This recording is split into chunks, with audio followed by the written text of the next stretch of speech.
Welcome to our channel. Today we how to connect Skullcandy earbuds, quick fix step by step clearly. Begin by locating your Skullcandy earbuds and ensure they are charged. Next, take the earbuds out of their charging case. Look for the power button on the earbuds. Press and hold the power button for a few seconds until you see a flashing light. This indicates that the earbuds are in pairing mode.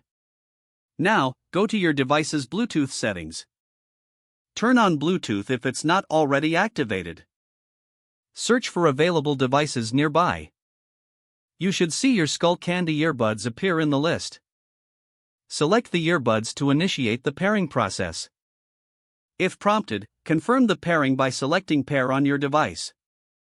Once connected, you will hear a confirmation sound in the earbuds. You can now enjoy your music or take calls wirelessly. If you encounter any issues, try turning off your earbuds and repeating the process. For best performance, keep your device within a 30-foot range of your earbuds. Remember to return the earbuds to the charging case when not in use to conserve battery. If the page does not load, refresh the browser or try again in a private or incognito window. Make sure you are using the correct email address, then retype it carefully to avoid small typos. If your password is not accepted, use the reset option and create a new strong password you can remember. Check your spam folder for verification or security emails, then complete any requested confirmation steps. Enable two-factor authentication if available to improve account security and reduce unauthorized access risk.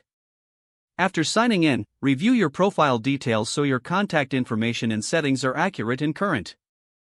If you see an error message, note it down and try again after restarting your device and internet connection. Log out when you finish, especially on shared devices, to keep your account and payment information secure.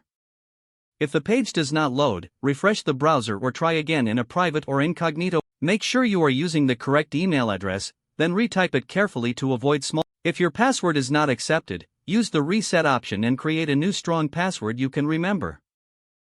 Check your spam folder for verification or security emails, then complete any requested confirmation steps. Don't forget to like this video and subscribe to our channel for more step-by-step tech guides.